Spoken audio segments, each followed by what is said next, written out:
Ya, silakan. Ya, oke.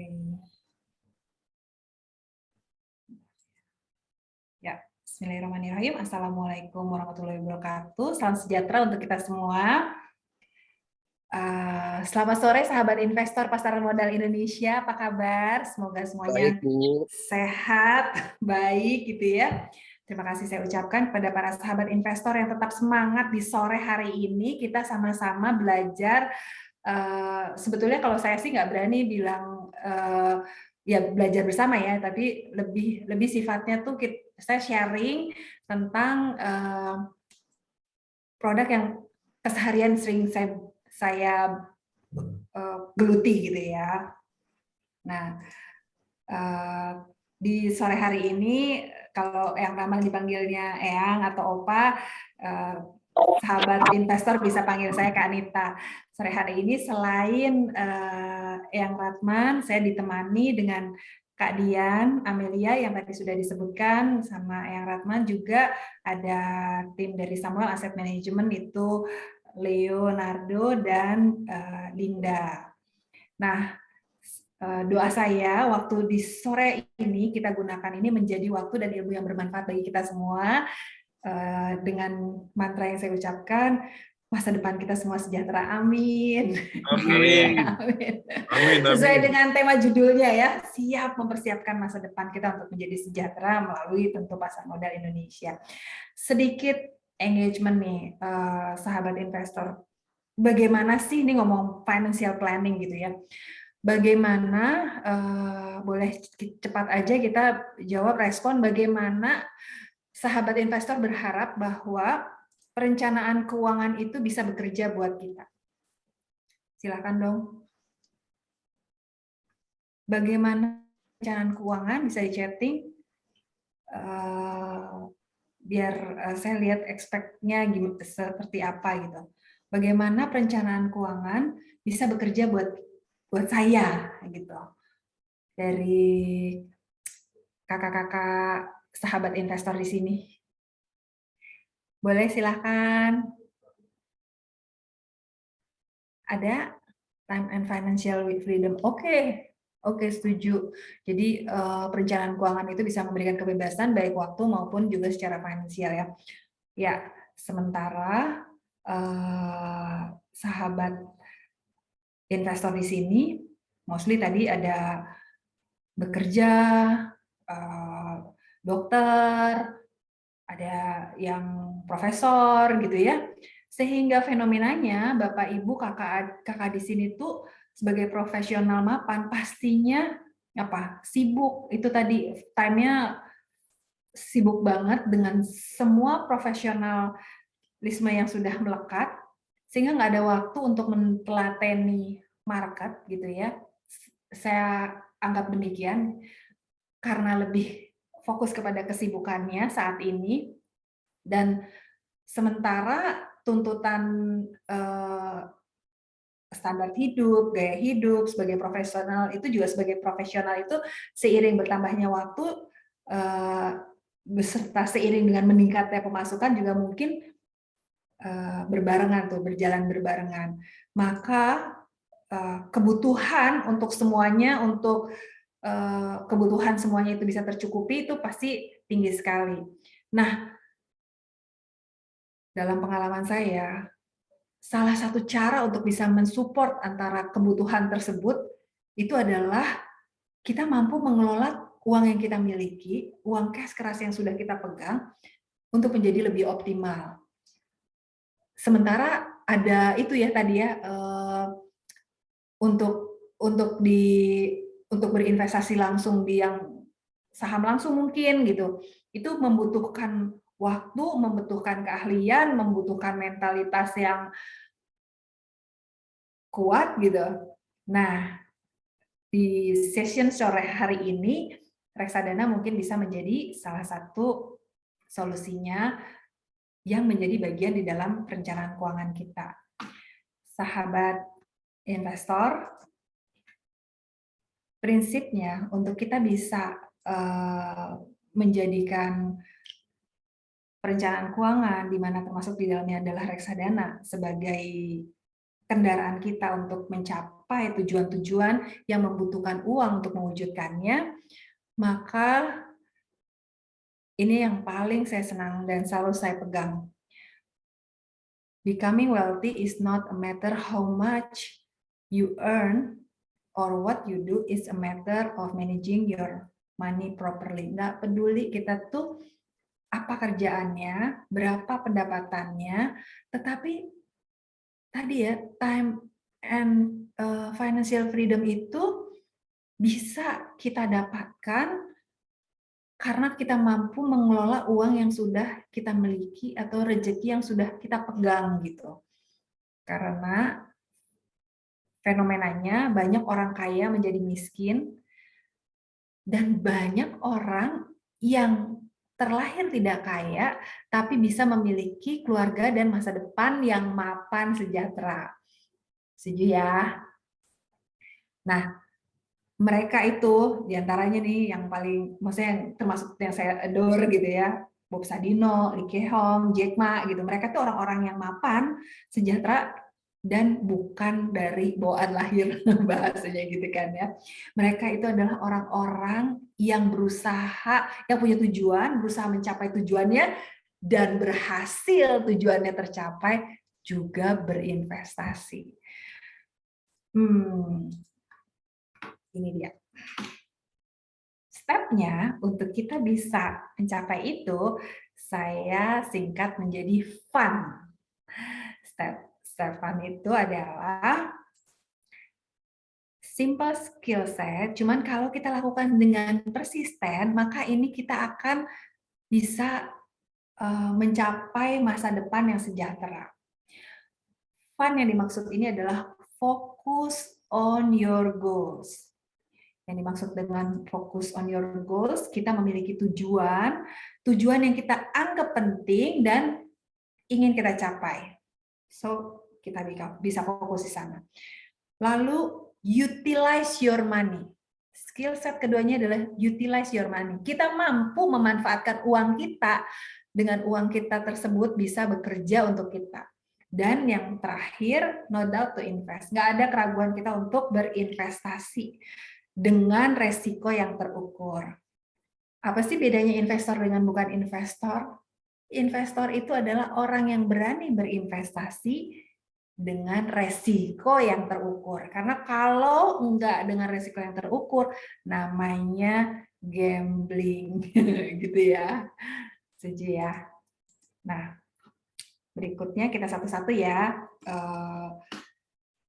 Ini dia. Yang dimaksud dengan reminders buat sahabat investor yang saya yakini sudah jauh lebih hebat dan sukses di sini.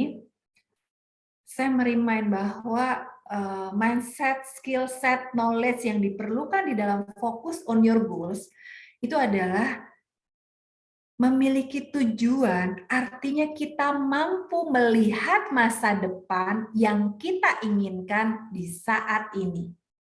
Mampu melihat apa yang kita inginkan di masa depan di saat ini. Fokus on your goals, kriterianya harus smart.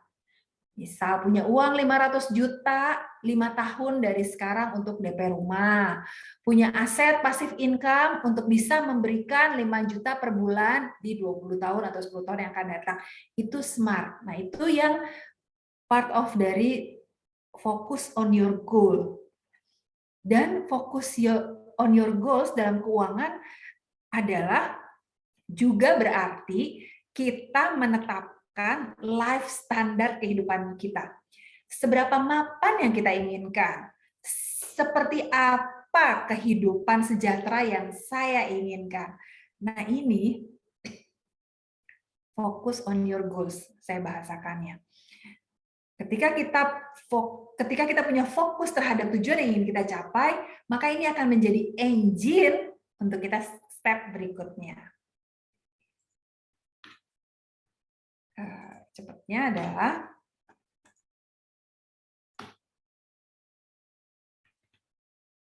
step kedua, utilize your money. Nah, utilize your money ini adalah menggunakan uang kita dengan bijak. Dengan cara mindful. mindful spending. Mindful spending itu tadi kan ya, perencanaan keuangan itu adalah benar-benar bukan menjadi kaya raya, tapi artinya ketika kita punya uang 100, terus kita tahu kita pengen kita perlunya 1000, nah 900-nya ini yang kita kelola untuk bisa terjadi gitu loh. Ini yang namanya perencanaan keuangan tuh gitu. Jadi bukan gue pengen kaya, gue pengen, nggak bisa gitu loh. Itu bukan saya rasa itu bukan di ranah perencanaan keuangan gitu ya.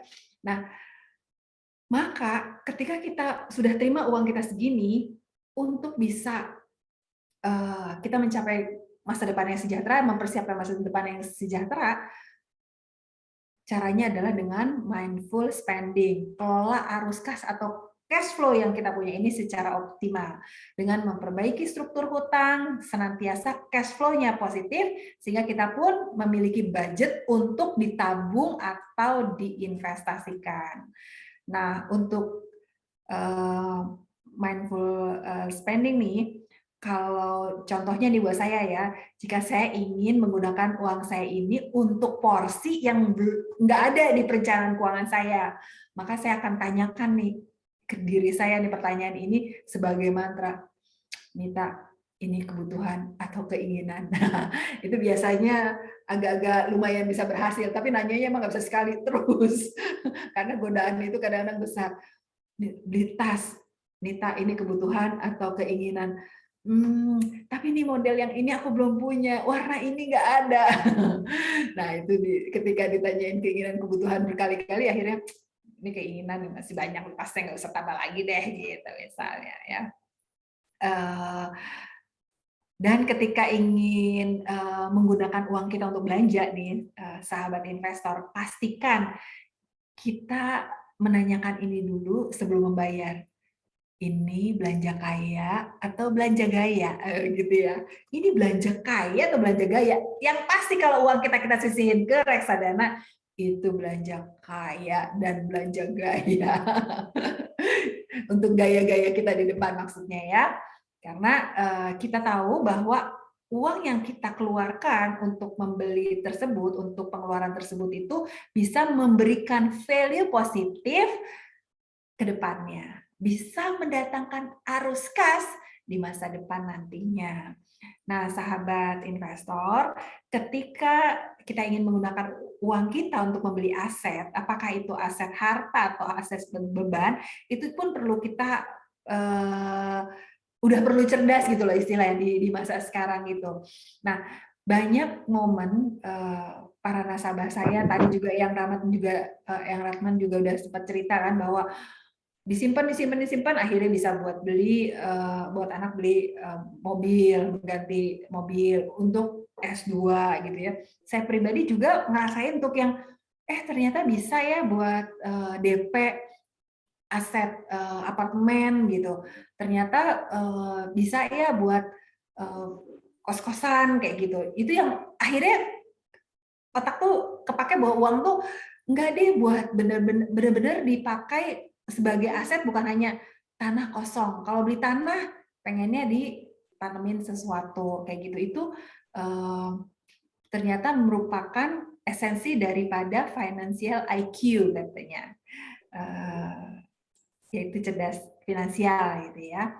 Ketika kita punya pilihan, dahulukan kewajiban atau hak, yaitu bayar zakat dulu, dibandingkan mungkin ketika kita punya keinginan beli logam mulia gitu ya. Boleh beli logam mulia, tapi utamakan bayar kewajiban-kewajiban.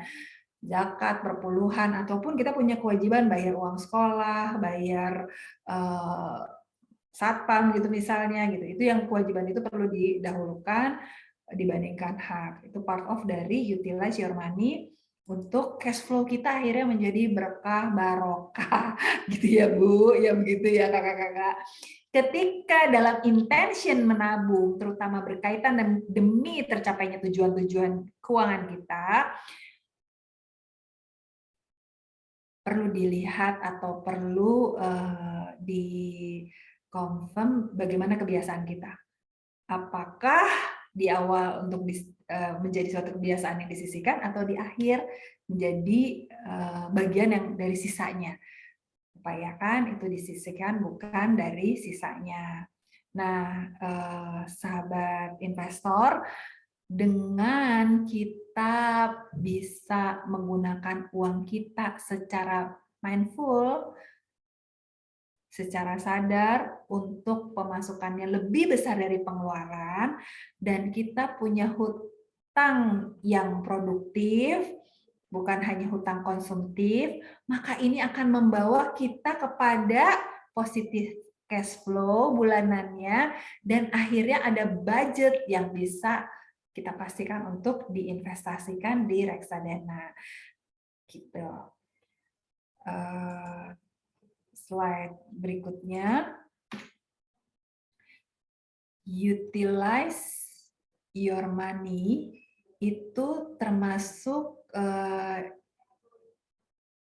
bagian penting di dalam mengelola keuangan. Yang diperhatikan adalah nilai aset dan arus kas. Dua hal ini menjadi yang perlu kita menjadi hal yang perlu menjadi perhatian kita gitu ya. Kita paham mana nilai aset yang bisa terus bertambah dan mendatangkan arus kas, untuk itu yang menjadi utamanya kita di dalam struktur keuangannya kita gitu, di dalam perencanaan kita. Contohnya nih, untuk kelas aset yang nomor 1, menurun nilainya dan tidak mendatangkan pemasukan. Itu jangan terlalu banyak, karena ini biasanya sesuatu yang konsumtif gitu ya. Ya kayak apapun yang sifatnya konsumtif lah, itu udahlah nilainya menurun, nggak ada juga pemasukan ya, karena itu hanya memasukkan makanan kepada ego-ego kita aja biasanya. Bukan berarti nggak boleh ya, boleh, tapi prosentasenya kakak-kakak, ibu-ibu, sahabat investor yang masuk ke kategori nomor 1 ini. Nah, kelas aset yang kedua yang nilainya bertambah tetapi tidak mendatangkan arus kas, bahkan ada biaya sama kita gunakan, ya ini pastikan adalah menjadi kebutuhan-kebutuhan dasar kita seperti rumah, tinggal yang kita tinggali gitu ya. Itu memang masuk ke kelas aset ini. Tapi kalau kita punya rumah dan ternyata tidak kita saat ini belum tersewakan, kosong, maka ini menjadi ya mungkin dia akan bertambah, tapi sebetulnya secara kas itu malah bisa jadi mengurangi karena kita mesti bayar listriknya, kita mesti bayar kebersihannya dan lain sebagainya gitu. Nah, aset kelas yang paling terbaik itu adalah yang keempat, di mana sudahlah nilainya bertambah juga mendatangkan arus kas. Itu contohnya rumah yang disewakan, kendaraan yang diojolkan, punya tempat yang dijadikan klinik kayak gitu ya. Dan reksadana. Reksadana itu value-nya bisa bertambah dan bisa menjadi arus kas karena sangat memungkinkan untuk ditarik dengan periodik tertentu setelah berinvestasinya jangka panjang. Gitu. Demikian ya kakak-kakak. Jadi dalam mengelola keuangan itu untuk mempersiapkan masa depan sejahtera, kategori keempat adalah kategori yang paling cerdas. Karena dengan memiliki aset ini, nilai atau harganya akan meningkat di waktu bersamaan menjadi stream income kita sebagai pemasukan, dan harapannya bisa menutupi biaya-biaya yang mungkin timbul untuk ketika kita memilikinya. Nah, dengan kita senantiasa fokus menambah aset dalam kategori ini, maka pattern ini akan memberikan hasil positif pada kekayaan bersihnya kita. Kalau yang tadi dengan mindful spending kita bisa punya cash flow positif, kalau ini bisa meningkatkan kekayaan bersihnya kita. Itulah pilarnya di dalam perencanaan keuangan kan? Cash flow-nya positif, aset kekayaan bersih kita atau aset kita bertambah, aset yang produktif ya. Nah, salah satunya tentu saja bisa lewat reksadana. Sebagaimana sesuai dengan step yang ketiga, no doubt to invest, ada 3 hal yang saya remind kepada sahabat investor di sini untuk tidak ragu dalam berinvestasi. Karena kita tahu investasi itu penting. Kenapa? Ini yang saya suka ya dari 3 untuk menjadi bahan pengingat kita, yaitu hukum 72. hukum 72 itu semakin kecil return atau imbal hasil atas uang yang kita tanamkan, semakin kecil atau return atas imbal hasil dari uang yang kita investasikan, maka artinya semakin lama uang kita berlipat ganda. Itu yang namanya hukum 72. Berapa banyak waktu yang kita butuhkan atas investasi kita, atas return investasi yang kita tanamkan untuk menjadi double gitu ya, si hukum 72 itu. Dengan kata lain, semakin besar return atas uang yang kita tanamkan, semakin cepat uang kita berlipat ganda, yaitu menjadi 2 kali lipat. Nah, karena udah disampaikan semakin besar, maka semakin pendek, saya berikan bantalannya gitu ya, untuk sahabat investor ingat bahwa setiap investasi ada risk return trade-off.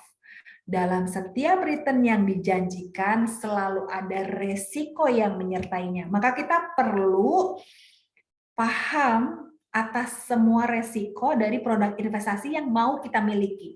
Bukan hanya fokus kepada return-nya, tetapi juga resiko yang menyertainya.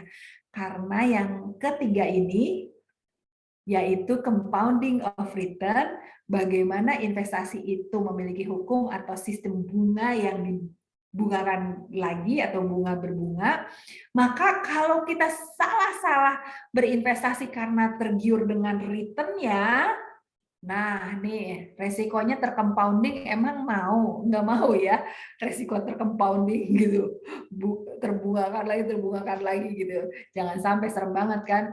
Dan ini banyak kejadiannya. Maksudnya saya banyak sekali beberapa kali bertemu dengan nasabah yang aduh nyesel banget, ternyata nih udah satu-satunya aset yang financial aset yang saya punya, karena ditawarin investasi dengan return 10% per bulan, 10% loh per bulan, berarti kan setahun 120% ya. Cuma 5 bulan lancar, setelahnya udah nggak terbagikan, padahal uangnya lewat ini minjem gitu. Udah semakin itu yang namanya resikonya tercompounding. Jadi sahabat investor, jangan ragu lagi untuk berinvestasi. Dan investasi sahabat investor akan berhasil ketika selalu ingat bahwa hukum 72 ini adalah sesuatu yang bagaimana bisa uang kita tergandakan dengan return yang kita tanamkan. Tapi jangan hanya tergiur dengan return, pastikan kita paham dengan risikonya, karena semua investasi itu ada return trade-off, ada risk return trade-off-nya. Pasti high risk, high return. Dan compounding of return, kembali lagi, itu adalah yang bisa membuat kita bisa lebih sejahtera jika kita mulai mengumpulkannya dari sekarang. Karena berinvestasi itu bisa memulainya dari kecil-kecil untuk bisa menjadi besar. Nah, ini dia hukum 72 dan compounding bekerja. Hukum 72 perhitungan sederhana untuk transaksi investasi guna mengetahui berapa lama waktu yang dibutuhkan untuk berlipat ganda atau dalam hal ini menjadi 2 kali lipat. Waktu saya mengaplikasikan hukum 72, saya memutuskan memilih reksadana campuran saham dana berkembang, yang juga kebetulan yang Rasman punya gitu ya waktu itu, memberikan return 12% per annum. Itu dari tahun 97 sampai dengan saat ini tahun 2002, itu compounding of CAGR-nya. CAGR itu growth return average growth return-nya, compounding average growth return-nya itu adalah 12%-an gitu ya. Maka dana 100 juta yang saya tanamkan di 2002 lalu dengan the rule of 72 ini secara hitungannya itu akan bisa menjadi 6,4 miliar di 30 tahun ke depan setelah saya investasi, atau di tahun 2034 ya, sesuai 12 tahun lagi. Nah, Tapi sahabat investor, kalau saat itu saya memilih untuk menyimpannya di deposito yang approximately return-nya itu sekitar 2%, netnya 2%, 4% gitu ya, netnya, maka bukan lagi di tahun 32, di tahun 36 baru menjadi double-nya. Itu dengan kita paham hukum 72 ya segampang itu gitu. Kalau 12%, hanya butuh 6 tahun menjadi 200 juta. 6 tahun lagi menjadi 400 juta. Itu dia yang membuat di tahun 32 nanti, 2034 maksudnya, maka si 100 juta itu bisa menjadi 6,4 miliar. Seperti itu ya. Nah, sahabat investor, saham dana berkembang adalah salah satu reksadana campuran yang dikelola oleh Samuel Asset Management dan kerap mendapatkan penghargaan dari pemeringkat independen. Produk ini sudah berjalan sejak 1997 atau 25 tahun sampai dengan saat ini dengan CAGR sebesar 12%. Dengan kesibukan saya sebagai Head of Sales, Individual Sales, dan Group di Samuel Asset Management, di mana fokus saya itu untuk membantu banyak investor mencapai tujuan keuangannya, berinvestasi di reksadana ini benar-benar membantu saya memiliki aset dalam kategori keempat tersebut. Kecil, konsepnya positif cash flow gitu. Fokusnya akhirnya benar-benar sudah bisa pindah gitu, yang tadinya just employee dan sudah benar-benar bisa menikmati sebagai investor baik di aset real maupun di aset finansial. Nah, untuk lebih jelas dan paham mengenai reksadana, apa resikonya, bentuk baiknya investasinya, rekan saya Kak Dian akan menjelaskannya. Nah, silahkan banyak tanya dan sahabat investor untuk dapat memiliki pengalaman berinvestasi di reksadana. Untuk itu saya langsung ya, karena sesi tanya jawab nanti ada di belakang, saya serahkan kepada Kak Dian untuk melanjutkannya. Ini Terima saya. kasih Mbak Nita. Ini saya udah stop share belum ya? Belum. Mbak Nita stop share. Belum ya, stop share-nya itu, oh ini dia, sip. Ya, silakan. Oke, sekarang saya izin sharing screen.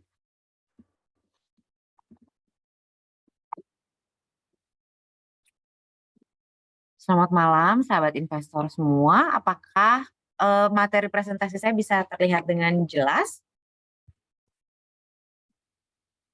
Oke. Jelas. Ya, terima kasih Ibu sekalian, Bapak Ibu sekalian. Tadi Mbak Nita udah sharing mengenai bagaimana skill kita mengelola keuangan. Sekarang saya akan melanjutkan, ini adalah salah satu instrumen investasi yang bisa membantu Bapak Ibu sekalian untuk bisa mencapai goal keuangannya. Nah, Bapak Ibu sekalian mungkin sebelumnya sudah pernah atau sudah familiar sekali mendengar apa itu reksadana. Ya, reksadana itu adalah salah satu produk investasi atau keuangan. Kalau secara harfiahnya, secara artinya adalah reksadana itu adalah seperti ibarat tabungan yang dipergunakan untuk menghimpun dana dari masyarakat pemodal atau investor, baik perorangan seperti kita yang hadir malam ini maupun institusi. Kemudian dana tersebut setelah terkumpul dikelola oleh perusahaan manajer investasi seperti kami Samuel Asset Management.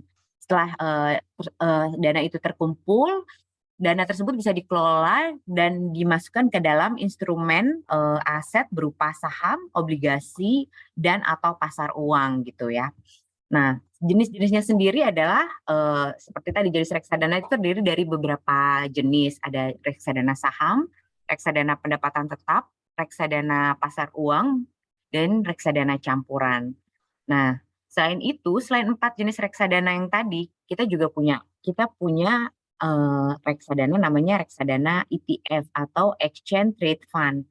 Jadi reksadana ETF itu adalah perpaduan antara reksadana yang karena kolektif, tapi perpaduan antara reksadana juga dengan seperti halnya kita bertransaksi saham langsung. Jadi kalau secara harfiahnya pengertiannya reksadana ETF itu adalah reksadana berbentuk investasi kolektif yang unit penyertaannya tuh bisa diperdagangkan di bursa.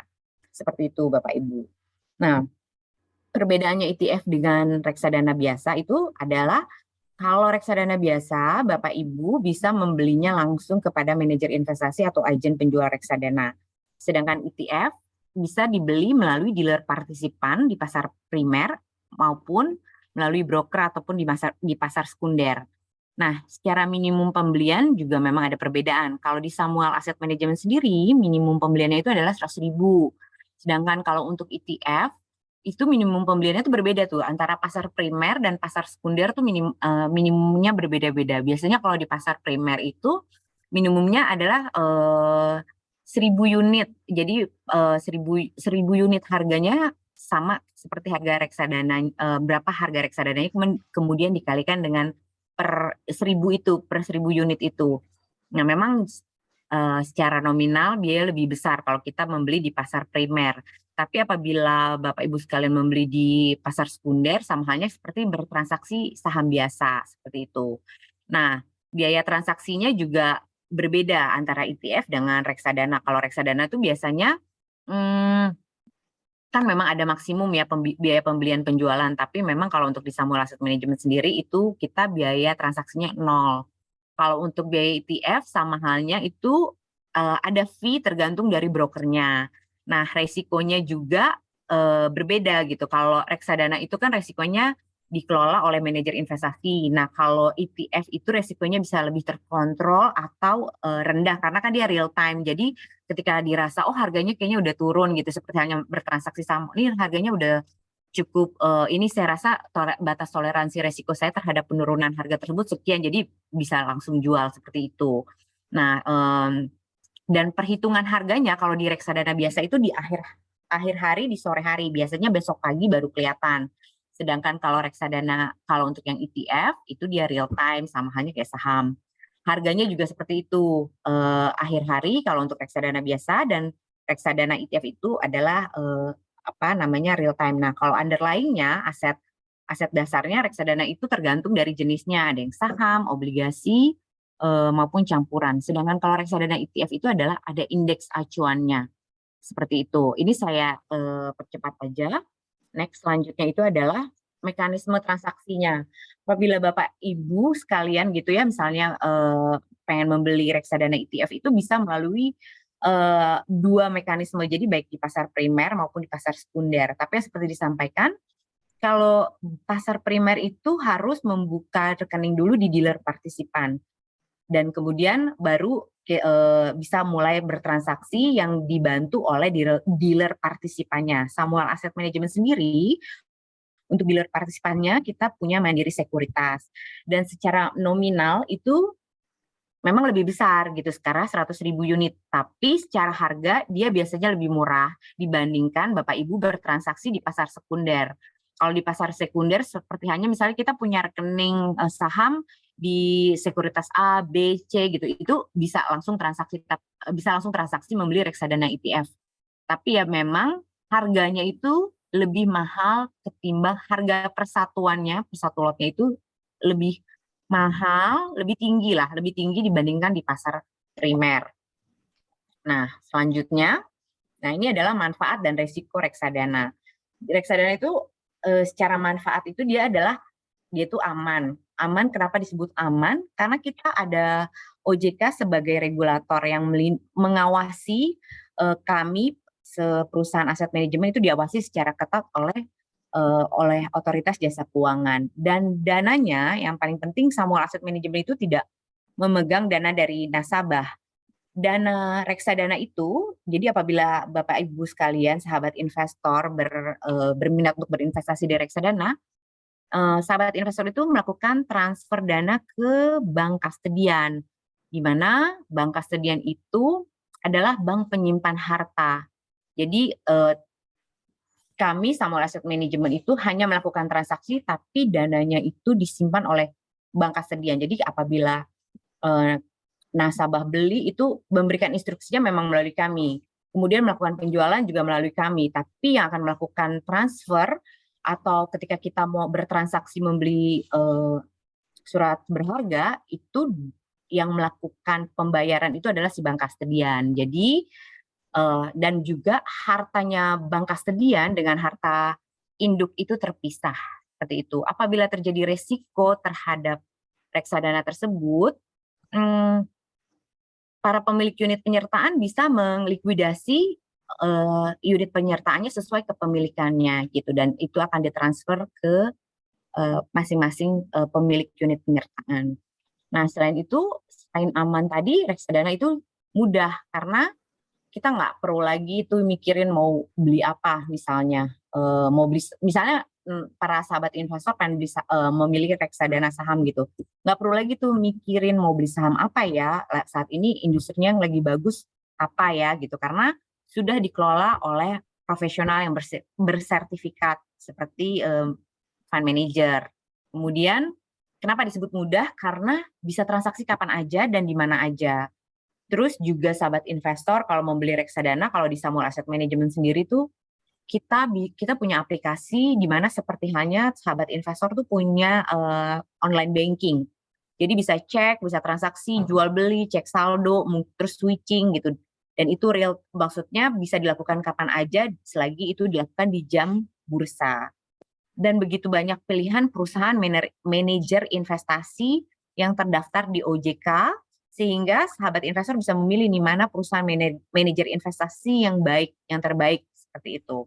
Dan juga reksadana itu bisa dicairkan kapan aja, jadi nggak ada batasan jangka waktu, nggak ada masa lock up seperti itu, dan juga nggak ada penalti kalau misalnya tiba-tiba butuh dana dalam waktu cepat, itu nggak akan dikenakan penalti, tapi mengikuti harga pasar pada saat hari tersebut. Nah, selain itu manfaatnya reksadana itu adalah murah. Kalau membeli reksadana di Samuel Asset Management itu minimum hanya 100.000. Tapi Bapak Ibu sekalian juga sudah bisa di dalam reksadana tersebut kan karena dia berbentuk portofolio. Mungkin di dalamnya itu udah ada bank-bank besar gitu ya, misalnya isinya di dalam portofolio sendiri. Terus ada misalnya saat ini yang lagi banyak naik gitu yang mengangkat harga indeks saat ini mungkin di komoditi gitu. Dan dalam reksadana itu dengan 100.000 kita udah bisa ambil peran atau mendapatkan manfaat dari kenaikan harga-harga dalam setiap perusahaan yang sedang bertumbuh atau sedang naik. Tapi begitu juga ketika ada risiko juga pasti ikut merasakan juga penurunannya. Nah, apabila dibandingkan dengan kita menaruh dana di deposito, itu biasanya minimumnya kan juga lebih besar gitu. Saya memang nggak tahu ya saat ini update terbaru minimumnya berapa, mungkin sekitar 8-10 juta apabila sahabat investor menyimpan dana di deposito. Nah, kalau di saham langsung, mungkin bisa beberapa saham yang ketika kita buka akun angkanya bisa minimumnya nggak harus 5 juta, yang bisa aja 1 juta saat ini gitu. Tapi memang pemilihan sahamnya yang kita belanjakan juga nggak akan terlalu banyak pilihan gitu. Dan kalau sahabat investor sekalian membeli obligasi langsung atau surat utang langsung biasanya di bank-bank itu kan minimalnya pun nggak bisa 100.000, minimumnya ada 5 juta. Nah, itu salah satu yang kenapa disebut reksadana itu murah. Dan selain itu secara imbal hasil dia tuh optimal karena tax-nya itu udah final. Jadi kalau dibandingkan dengan deposito, reksadana itu biasanya akan ada, kalau dibandingkan dengan deposito itu pajaknya kan masih, bunga deposito itu biasanya masih dikenakan potongan pajak 20%. Nah, kalau sahabat investor langsung beli obligasi di perbankan, biasanya kuponnya itu juga masih dikenakan pajak, potongan pajak 5%. Seperti itu. Begitu juga untuk dividen saham. Nah, kalau reksadana sendiri, dia pajaknya sudah final, sehingga return atau imbal hasilnya itu sudah maksimal. Nah, selain ada manfaat, tapi juga ada resiko dalam berinvestasi reksadana. Resikonya itu adalah resiko efek atau penurunan nilai investasi. Tapi yang perlu diperhatikan bahwa reksadana itu tidak akan membuat nilai uang kita atau capital gain kita, modal kita tuh nol, tapi berkurang bisa. Dengan berjalannya waktu, kalau memang misalnya nanti tujuannya agak lebih panjang, itu akan ada perbaikan-perbaikan gitu. Jadi maksudnya kinerjanya itu, penurunan itu tidak akan selamanya turun, tapi akan bisa kembali lagi gitu. Nanti saya akan sharing sedikit gimana terjadinya penurunan atau resiko tersebut dan bagaimana produk reksadana itu bisa kembali bahkan bisa lebih tinggi lagi dibandingkan ketika waktu turun seperti itu. Nah, selanjutnya dalam berinvestasi reksadana yang perlu diperhatikan itu adalah setiap investor itu wajib memiliki tujuan keuangan dan jangka waktu investasi. Nah, kalau tujuan keuangan setiap orang itu kan memang berbeda-beda. Ada yang misalnya untuk tujuan ke pendidikan anak atau seperti untuk mengakumulasi aset. Itu semua kan bergantung kepada usia juga biasanya. Mungkin di sebagian usia seperti saya ini adalah masih dalam tujuan utama dari berinvestasi itu adalah pendidikan anak gitu yang paling utama. Tapi beda halnya mungkin di usia-usia Mbak Nita gitu ya, ketika udah lebih ingin mengakumulasi aset seperti itu. Nah, ada juga misalnya pengen untuk tujuan berlibur atau dana pensiun, kemudian untuk membeli aset atau properti atau kendaraan seperti itu. Nah, kemudian selain tujuan investasi yang juga perlu diperhatikan untuk sahabat investor sebelum memulai berinvestasi adalah jangka waktu investasi. Karena jangka waktu ini penting banget, ini berbanding lurus dalam pemilihan produk reksadana yang tepat. Jadi jangan sampai misalnya kita punya tujuan keuangan panjang gitu ya, seperti misalnya untuk dana pendidikan anak atau pensiun gitu. Tapi karena kita takut akan resiko, kemudian kita memilih produk investasi reksadana yang secara imbal hasil atau resikonya konservatif. Sehingga itu tidak akan memberikan hasil yang maksimal seperti itu. Nah, ini tuh penting banget. Baik. Nah, ini contoh-contoh ya antara resiko dan tujuan itu antara tujuan dan waktu investasi itu memang berbanding lurus, ada yang pendek, menengah, panjang gitu ya. Kalau pendek tuh mungkin jangka waktunya itu kurang dari 5 tahun. Menengah 5-10 tahun biasanya tuh investasinya goalnya tuh untuk beli kendaraan, berlibur, kemudian kalau yang panjang tuh bisa beli rumah, dana pensiun atau dana pendidikan anak. Nah, selanjutnya ini adalah jenis-jenis profil resiko dari setiap nasabah. Nah, nasabah itu ada yang profil risikonya ada yang agresif, ada yang moderat, juga ada yang konservatif. Nah, ini yang seperti yang tadi saya sampaikan, profil risiko itu juga menentukan pemilihan produk yang tepat gitu. Jadi kalau panjang atau memang biasanya kita lihat kalau dari sisi usia ya, kalau usianya udah mendekati pensiun, mungkin pemilihan produk yang agresifnya tidak terlalu besar dari 100%, misalnya dari 100% yang akan diinvestasikan, minimal banget gitu ya, pilih 50% di produk investasi yang sangat agresif. Sisanya mungkin bisa dibagi ke yang moderat atau yang konservatif. Nah, baik, sekarang saya selanjutnya itu adalah mengenai perbedaan kalau kita taruh uang di deposito dibandingkan dengan reksadana. Perbedaannya itu bisa kelihatan ya, kalau minimal pembukaan rekening deposito ada yang 5 juta ya. Kalau reksadana sendiri minimumnya affordable banget, hanya dengan 100.000. Biasanya kalau deposito itu ada lock-up periodnya, ada 1 bulan, 3 bulan, setahun, itu tergantung kontrak. Dan apabila sebelum waktu yang sesuai dengan kontrak, kita perlu dana dan kita mau likuidasi atau kita cairkan, biasanya itu ada dikenakan penalti. Kalau reksadana itu lebih fleksibel. Jadi sahabat investor sekalian bisa cair kapan aja dan tidak ada penalti. Kemudian kalau secara imbal hasil atau cara kerjanya, dia itu kalau di deposito memang dia fix pasti. Jadi tergantung biasanya kita dapat bunga berapa persen tuh bergantung juga dengan berapa lama tuh kita akan taruh uang kita di deposito tersebut. Sedangkan kalau di reksadana harganya itu naik turun setiap hari, berfluktuasi. Dan fluktuasinya tapi nggak masing-masing jenis reksadana naik turunnya beda-beda gitu. Naik turunnya apakah setajam itu nggak semuanya sama gitu ya. Nah, selanjutnya secara kalau penarikan, kalau yang tadi disampaikan deposito tuh pokoknya ketika kontraknya selesai kita baru boleh tarik. Kalau si reksadana bisa kapan aja. Kekurangannya ya memang kalau di deposito itu ini dia itu suku bunganya kuponnya relatif rendah dan juga masih dikenakan potongan pajak tadi yang 20%. Sedangkan si reksadana itu dia tinggi tapi bisa juga lebih rendah karena dia berfluktuasi. Nah, kelebihannya lain, kita taruh uang di bank atau deposito itu ada penjaminnya. Kalau di reksadana memang kita tidak ada jaminan, tapi kita sampaikan tadi reksadana itu aman karena uangnya itu bukan di Samuel Asset Management tapi di bank kastedian, seperti itu. Nah, baik, selanjutnya ini saya akan sedikit jelaskan mengenai kinerja reksadana. Ini yang tadi saya bilang bahwa berinvestasi di reksadana tuh ini fluktuasinya nih ya. Saya gambarkan fluktuasinya apabila sahabat investor sekalian berinvestasi pada produknya reksadana Samuel Asset Management di saham dana berkembang, saham beta plus atau saham mutiara nusa campuran dan compare dengan indeks IHSG ya.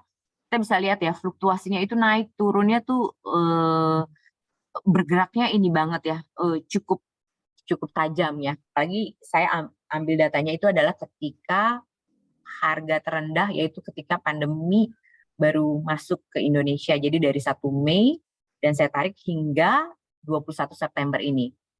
Nah, ini kita bisa lihat datanya. Produk reksadana kami, si saham mutiara nusa campuran itu dari 1 Mei, kalau jadi Bapak Ibu sekalian yang berinvestasi ketika masa pandemi di harga terendah, waktu itu kalau nggak salah terendahnya indeks itu ada di 3.900, kita punya produk reksadana tuh kalau taruh didiemin tuh ya selama kurang lebih 2 tahun, uang 10 juta kalau taruh di saham mutiara nusa campuran itu saat ini menjadi sekitar 18 juta. Kalau di saham dana berkembang yang tadi Eyang Ratman punya pengalaman berinvestasi di saham dana berkembang, uangnya tuh kurang lebih dalam waktu 2 tahun itu tumbuhnya 56%. Jadi kalau 10 juta sekarang dalam waktu 2 tahun sekitar 15.600.000 lah ya kurang lebih. Begitu juga dengan produk reksadana kami yang saham beta plus. Nah, ini adalah kinerja kami. Tapi ada juga yang namanya resiko nih yang tadi saya sampaikan. Resiko itu kalau berinvestasi pada produk reksadana, ini udah jelas kelihatan banget ya investasi. Ketika bisa lihat ya dari naik turun. Nah, ini kalau yang ini ada yang flat nih saham mutiara nusa campuran. Kemudian ada yang flat turun sampai ini turun tajam banget. Jadi kita bisa lihat ya dari 1 Januari ini yang disebut resiko. Jadi kalau sahabat investor invest jangka waktunya pendek banget dari 1 Januari sampai 24 Maret jadi cuma 2 bulan. Bisa aja baru taruh duit terus pilihnya produk yang berisiko atau reksadana saham atau campuran kami. Bisa dilihat minusnya dalam waktu 2 bulan itu turunnya 36%. Jadi dari 10 juta taruh cuman karena uangnya nggak dalam waktu panjang gitu untuk tujuan jangka panjang atau karena mungkin saya mau coba-coba gitu ya tanpa melihat resiko, tanpa mengenal resiko juga dan tujuan keuangan kita bisa lihat tuh uang yang 10 juta yang kita taruh dalam waktu 2 bulan uangnya turun 36%. Jadi kurang lebih sekitar sisa-sisa 6 juta something, 6.400.000. Kalau untuk mereka-mereka yang pemula ketika berinvestasi di reksadana dengan kondisi kayak gini, itu pasti akan ada trauma gitu. Nggak mau, rugi saya punya pengalaman buruk. Padahal sebenarnya bukan karena produk reksadananya yang buruk gitu ya, tapi karena memang kita tidak mengenal tujuan keuangan kita atau akan jangka waktunya berapa lama tuh uang yang akan kita investasikan. Seperti itu. Jadi tadi kan saya bisa lihat gambaran, kalau kita memilih produk yang tepat dengan tujuan keuangan yang tepat, maka hasilnya bisa maksimal.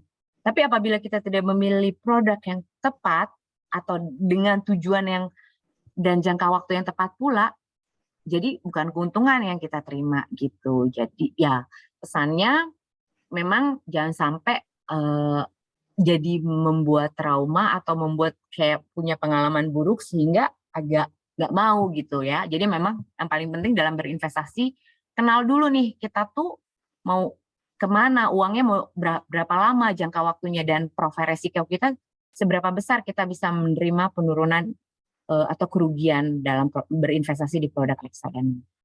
Nah, next selanjutnya. Berikut ini saya cuma kasih sedikit simulasi gambaran.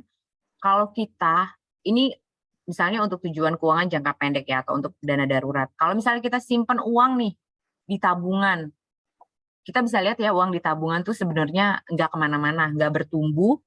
Dianggaplah walaupun masih ada ada biaya admin, biaya pajak, itu kan masih ada potongan. Kita anggap nol deh, walaupun sebenarnya bisa aja tabungan tuh pada akhirnya kita minus gitu ya.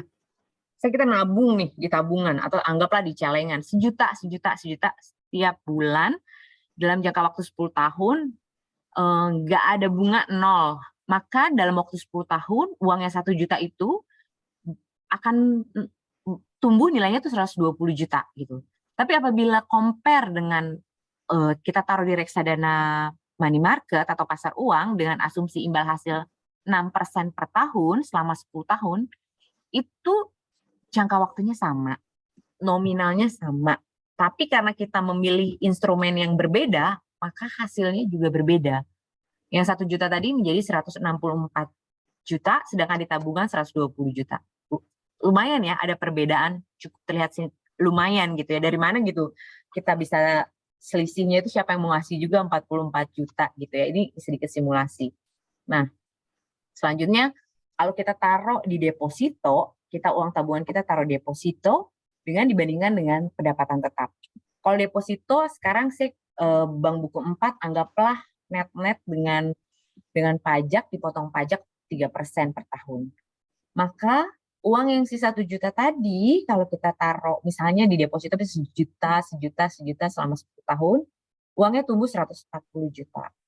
Tapi apabila dibandingkan dengan reksadana pendapatan tetap yang asumsi imbal hasilnya itu 8% per tahun, maka dengan nominal yang sama, uangnya tumbuhnya jadi 184 juta. Gitu. Jadi cukup lumayan ya selisihnya gitu ya, sahabat investor sekalian. Nah, ini saya sedikit kasih ilustrasi mengenai ini contoh nih ya, ada gambaran misalnya kita mau ambil rumah gitu ya misalnya. Cicilan rumah dengan kalau kita berbanding nabung dulu gitu ya, ini dibalik kan misalnya bisa aja kita beli dulu nyicil baru nyicil gitu ya, dibandingkan dengan kita menabung dulu terus kemudian beli sekian tahun gitu setelah tabungan kita cukup.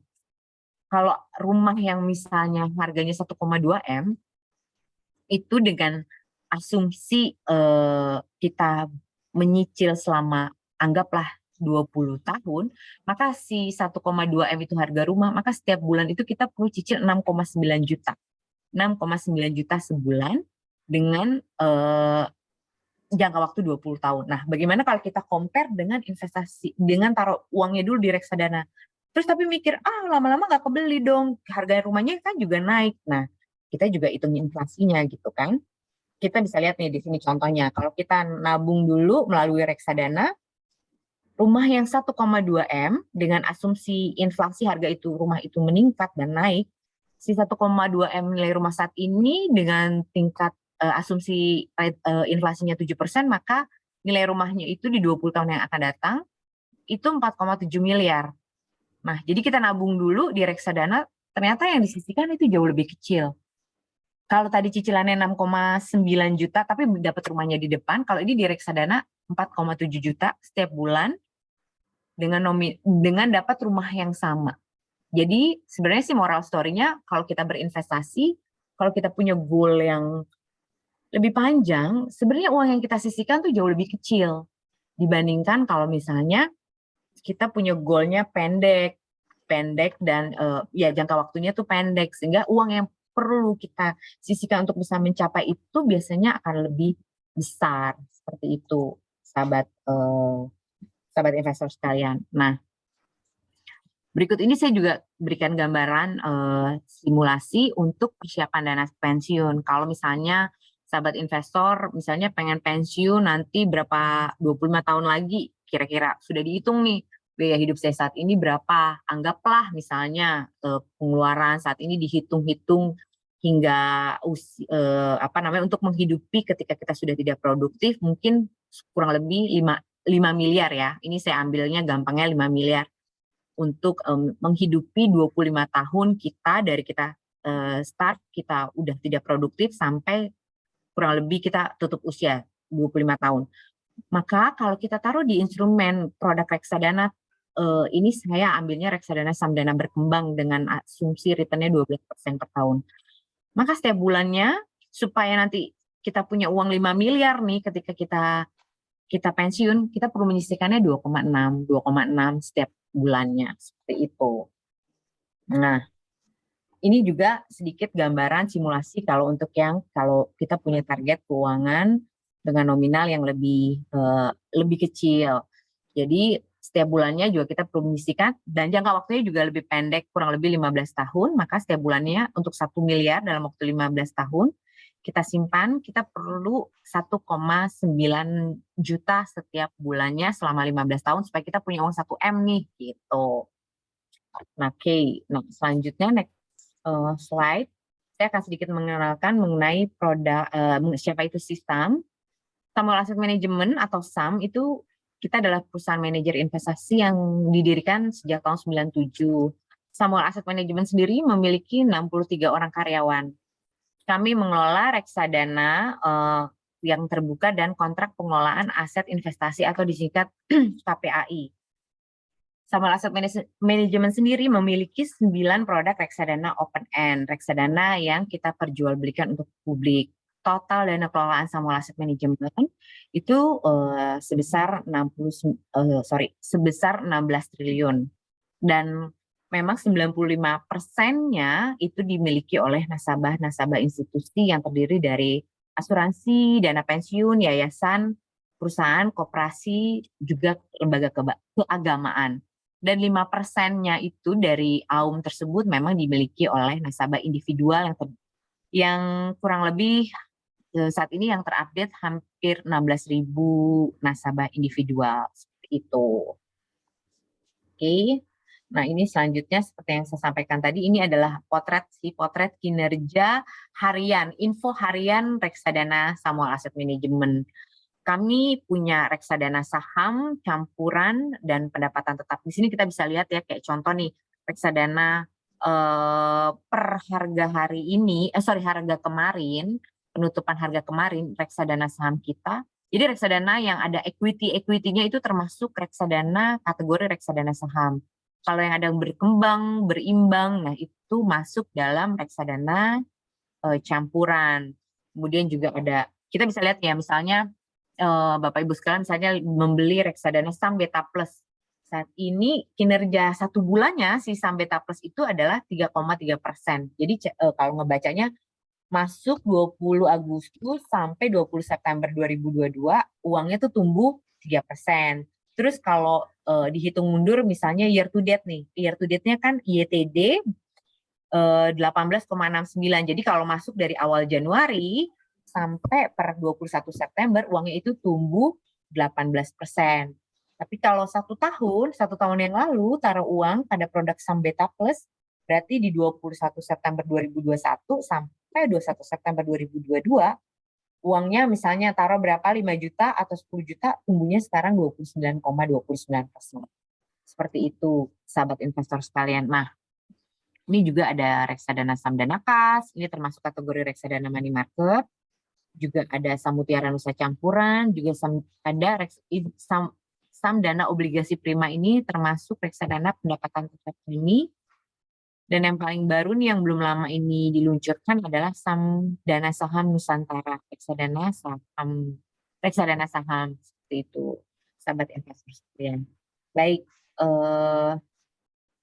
sepertinya paparan saya cukup sampai di sini. Baik untuk sahabat investor sekalian, apabila ada pertanyaan, silakan. Saya kembalikan lagi kepada Eyang Pratman ya untuk selanjutnya.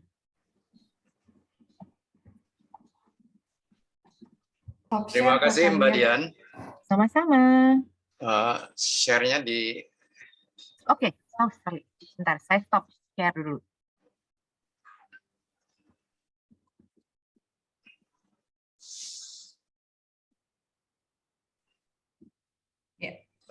Terima kasih Pak Dian. Ya. Sama-sama. Selanjutnya saya lihat di kolom chat itu hanya ada 1 pertanyaan untuk Mbak Nita, itu dari Dr. Idawati ya, dari Idawati. Pertanyaannya itu taunya dari mana? Yang dimaksud dengan Dokter Ida itu taunya dari mana itu apa ya? Jadi mungkin Ida bisa dibuka mikrofonnya untuk langsung ditanyakan kepada Mbak Nita. Silakan. Terima kasih Om. Mbak Nita itu pas lagi nerangin yang, jadi jangan cuma apa namanya? Bentar, saya sempat catat tadi. Jadi jangan cuma tahu harus tahu resikonya juga, tapi jangan cuma apa sih? Hanya ingat gennya aja, hanya tersemangati oleh betul. gennya aja, tapi Betul. juga pahami resikonya. Ini contoh ya, itu yang tanya ya, taunya dari mana ya. Jadi memang perlu ditanya resikonya apa nih, gitu. Kayak orang tadi, Samuel nih kita punya kinerja 80% loh, gitu. Apaan tuh reksadana Samutiara Nusa Campuran 80% nih, datanya ada nih. Dari hanya dalam waktu 2 tahun 80% kan, setahun 40%, amazed banget ya. Kita sebagai investor saham langsung aja belum tentu loh dalam setahun bisa 40% gitu kan. Pahami resikonya ngomong 2 tahun, yang perlu ditanyakan gini, 2 tahun seberapa konsisten? Nah itu ya Bu Ida ya, jadi seberapa konsisten tuh logiknya kita diajak untuk melihat, nanti Bu Ida lihat, oh 2 tahun ini 80% itu hanya ketika pandemi, yang rata-rata normalnya berapa? Oh rata-rata normalnya setelah pandemi di sekitar 20% gitu misalnya, hanya 5% misalnya, atau juga dilihat ketika yang lainnya naik, dia naiknya seberapa besar, ketika yang lainnya turun, dia turunnya seberapa kecil. Itu part of kita mengenal resiko gitu. Tapi yang paling apa bottom line yang paling utama sih ketika untuk kita dapat mengakses resiko Bu, itu masuk nggak ke logik kita, terus secara legal gimana, itu udah cukup membantu sih Bu, gitu ya, logik dan legal. Baik, terima kasih Bu Nita. Baik, terima kasih Mbak Nita dan Dr. Ida. Selanjutnya ada pertanyaan dari Pak Marzuki nih untuk Mbak Nita atau Mbak Dian bisa menjawab. Bagaimana memilih the best scenario exit strategy dari aneka instrumen keuangan ya, apakah itu dana pensiun, dana pendidikan, dan aset allocation, serta income multistream yang agresif, tidak tergerus oleh inflasi. Ya, jadi istilahnya sustainable maupun optimal bagaimana. Demikian pertanyaannya. Bagaimana membuat exit strategi? Buat saya sih simple ya, tapi boleh loh nanti yang kalau mau ditambahkan ya. Ya. As clear as with our goals, gitu. Jadi ketika goal saya adalah untuk menyiapkan dana pensiun, gitu, maka karena waktunya panjang, ketika pasarnya turun, saya karena panjang bukannya berpikir untuk keluar, malah saya tambah gitu kan. Terus kalau untuk dana pendidikan anak, ketika itu sudah kan namanya misalnya dana pendidikan untuk masukin anak kuliah gitu. Ternyata di tahun ini investnya untuk 12 tahun misal ya. Ternyata di tahun ke-10 itu sudah tercapai. Maka keluarin. Gitu, Pak. Maka keluarkan yang kebutuhannya tersebut dan ditaruh di instrumen yang enggak beresiko. Jadi seberapapun gitu, even Bapak berinvestasi di reksadana saham, ketika goalnya clear bahwa saham ini untuk tujuannya saya mau mengejar return 20%. Targetnya berapa lama? 6 bulan bisa nggak? Terus udah dihitung-hitungin, it's possible karena kemarin turunnya 15%. Untuk bisa menjadi 20% possible nih 6 bulan. Ternyata di bulan kelima tercapai, keluar dulu Pak, gitu. Itu sependek pengalaman dan yang dilakukan juga oleh praktisi yang saya pelajari maupun saya lakukan. Gitu Pak. Baik, terima kasih Mbak Dita.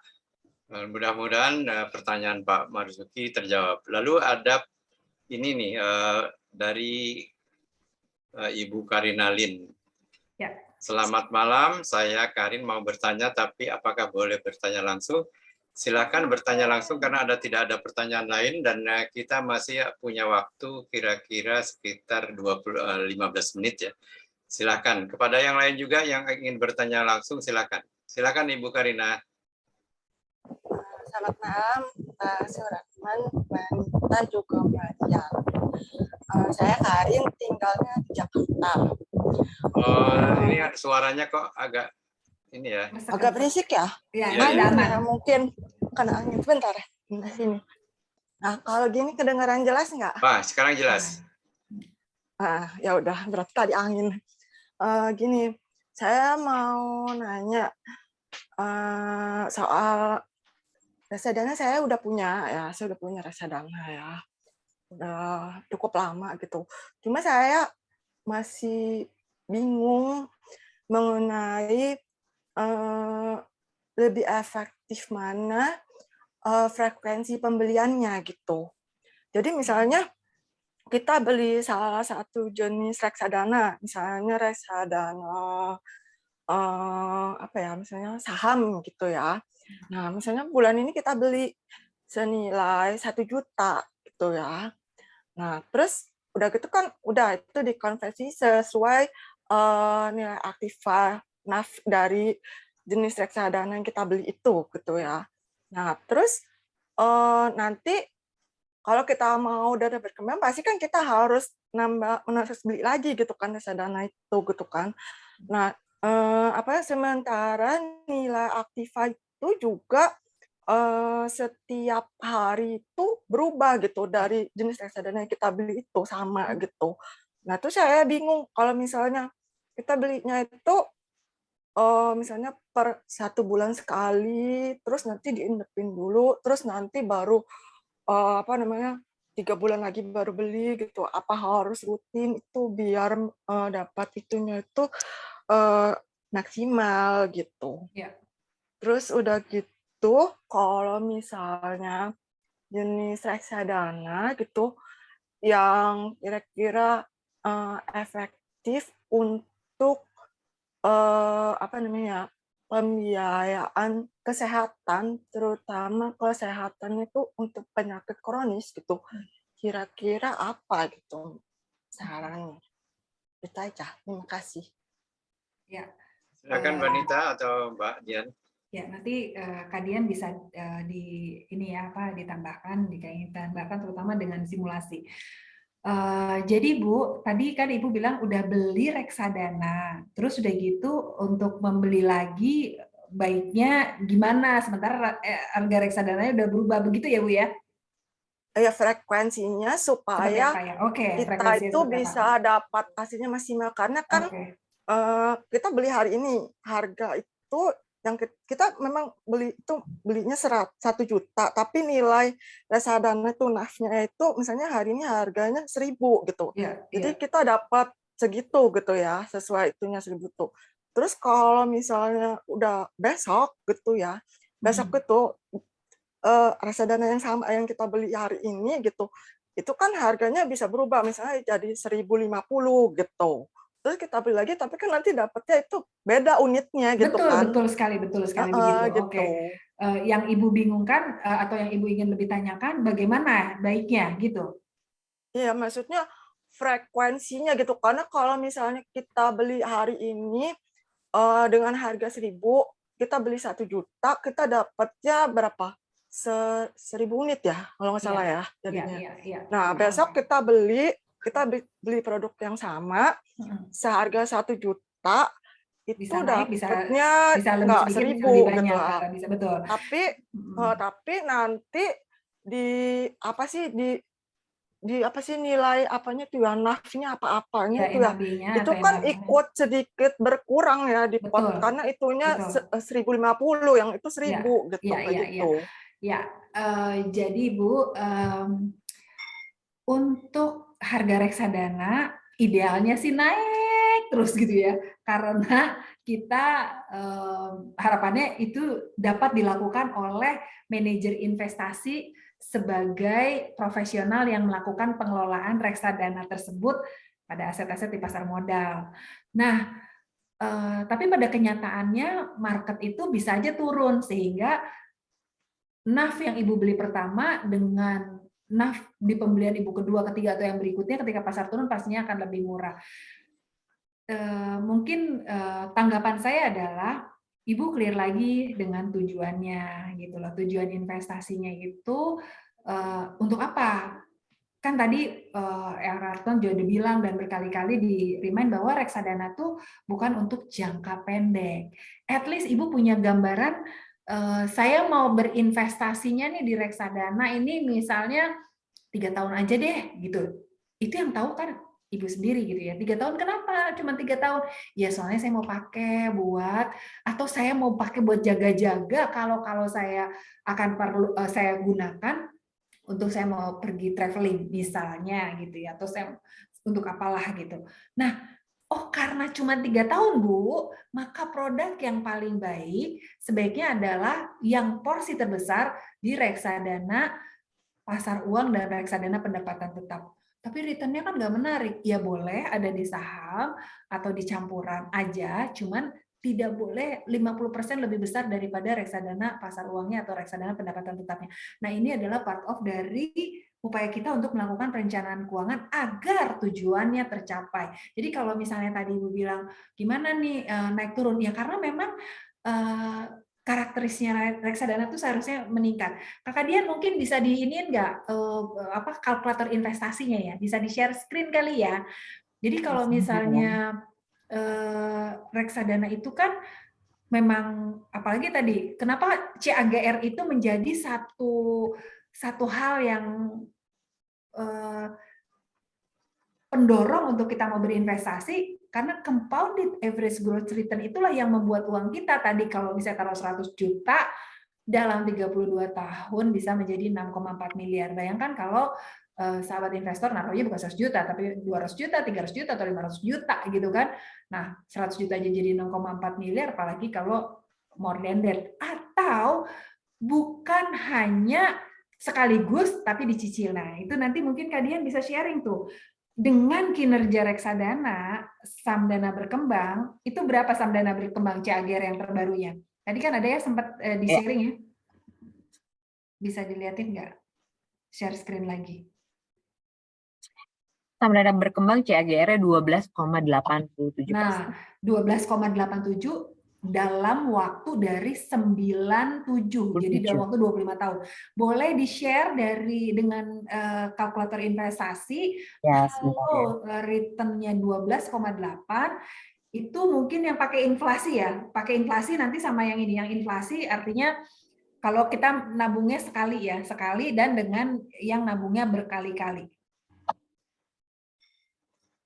Yang di tabel inflasi mungkin. Nah, itu dia. Taruhnya katakanlah ya 10 juta. 10 juta. Terus kan itunya 12,8. 12,8 ya returnnya ya. Return target inflasinya itu 12,8 karena kita anggap target inflasi itu adalah setara dengan returnnya si saham dana berkembang. Oke, dibulatkan dia menjadi 13%, maka jangan pendek-pendek lah ya. Di tahun ke 10 deh ya. Si 10 jutanya itu menjadi 300% ya. Jadi 33 juta ya. Kan 100%-nya jadi 20, ya 150% ya gitu. Nah, terus udah gitu coba kita anggap mau nabung di target bulanan, itu tapi yang target yang satunya lagi, yang bulanan yang satunya lagi, tadi kan kita pengen mencapai berapa? Target itu bulanan. Ini kan per bulan 33 juta, bukan per bulan Kakak. Nah, target investasinya tadi 300, target investasinya 300, betul. 30 juta ya tadi ya. Sorry, jadi 34 juta ya. 33 juta di 12,12. Nah, ini dia. Tadi bukan 3 tahun ya, tapi 10 ya. Tahun. Nah, ini Bu, berarti ketika kita Ibu nabung nih 146.000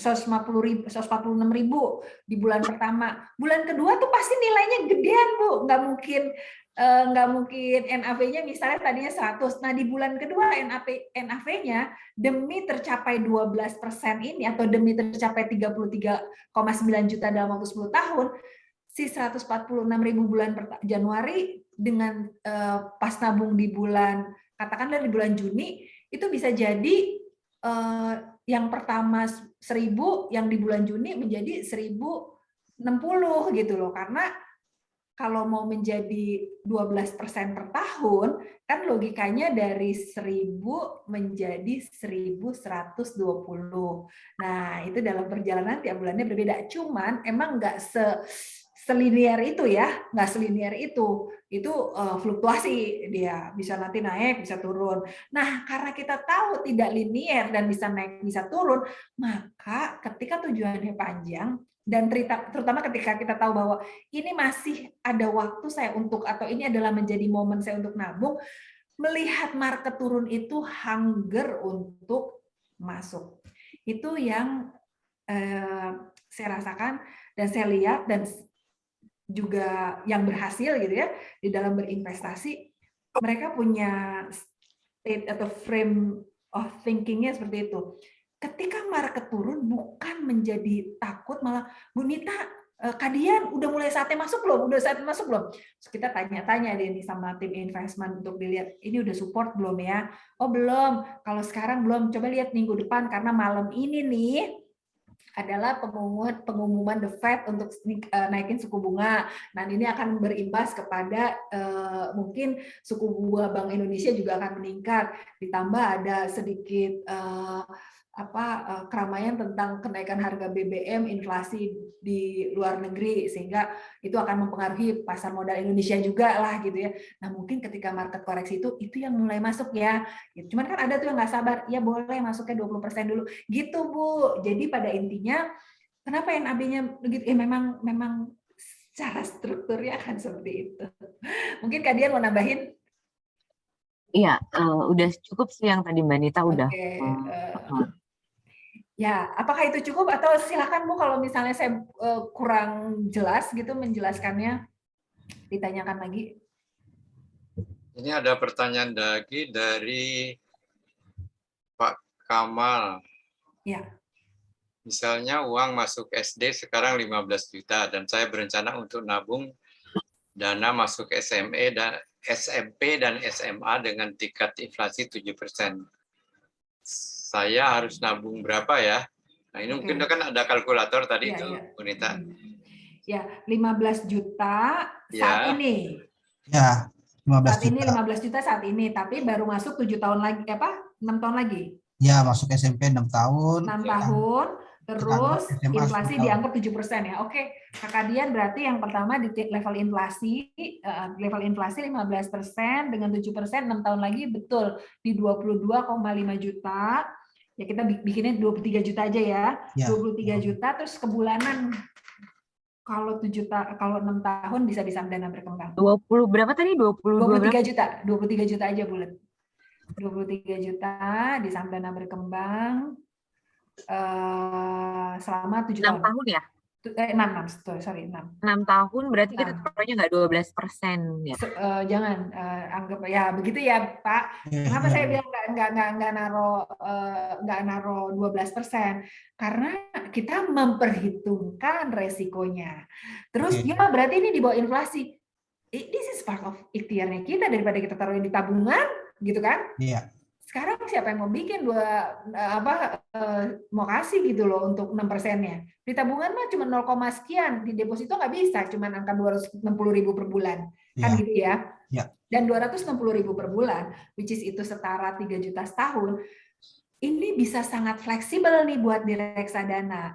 gitu ya. Kalau misalnya Bapak dapatnya bulanan, ya enak banget, tinggal taruh gitu. Tapi mungkin profesional yang nggak dapatnya secara bulanan secara pasti, tapi atau misalnya biasanya per project atau per project atau per 3 bulanan gitu misalnya. Nah, ini aja yang utama. Oh, 3 juta setahun. Berarti kalau misalnya aku mau cuma 2 kali, ya 1,5 juta berarti. Terus udah gitu, boleh tuh di saat itu tuh masuk ketika momennya, momen-momen market terkoreksi. Oke, karena sebetulnya ini part of knowledge juga. IHSG tuh juga ada heat map-nya. Di bulan September itu kecenderungannya atau dalam berapa kemarin heat map? Kalian ada nggak gambar heat map? Sebentar aku cek dulu ya. Jadi bisa juga itu ada yang namanya heat map itu bisa bisa menjadi patokan kita sebagai investor reksadana gitu ya. Ketika marketnya merah, maka itu invest nih di bulan September ini itu kecenderungannya dalam 10 tahun itu merahnya lebih dari 6 kali. Jadi di bulan September nih timing kita boleh untuk invest, terutama nih kayak sekarang nih, momen-momen sekarang nih pas banget. Udahlah Oktober, November, Desember kecenderungannya kalau satu kuartal itu positif. Satu kuartal itu kuartal keempat bahasanya ya. Kuartal keempat itu market kecenderungannya positif walaupun di saat pandemi. Nah, jadi berinvestasi di bulan September itu Januari udah bisa seneng lihat resultnya, tinggal tergantung produknya yang mana yang diambil. Gitu ya, Pak. Jadi udah semangat Pak ya, nabung ya Pak, jangan lupa Pak di Samdana Berkembang. Oke. Ini heat map-nya ya Mbak Nita ya? Nah ini dia nih ya, ini kan September nih, di tahun 2017 ya, dari 2017. 2018 merah, 2019 merah tuh September ya. 2000 ini merah juga. Ya kan? Yang paling atas tuh yang paling atas tuh yang apa Om Leo, yang paling atas yang mana sih, yang tahun berapa? Rata-rata 5 tahunan. Oh, di 5 tahunan. Iya, ini pokoknya September nih merah terus tuh, yang kalau di paling atas 1,5, terus 0,37, terus 2,27 gitu ya. Nah, tapi Oktober, November, Desember, ya November emang ada kecenderungan merah, tapi Oktober sama Desembernya itu kan hijau ya. Jadi ini bisa menjadi momen kita untuk September is time to invest. Gitu. Jadi ini tepat banget nih yang untuk membuat teman-teman investor pasar modal Indonesia belanja kaya gitu ya. Ibu, tadi kan itu baru 6 tahun kan 265.000 ya per bulan. Kalau untuk masuk SMA-nya berapa ya? Boleh tahu? Nah, berarti hitung lagi Kadian ini lagi.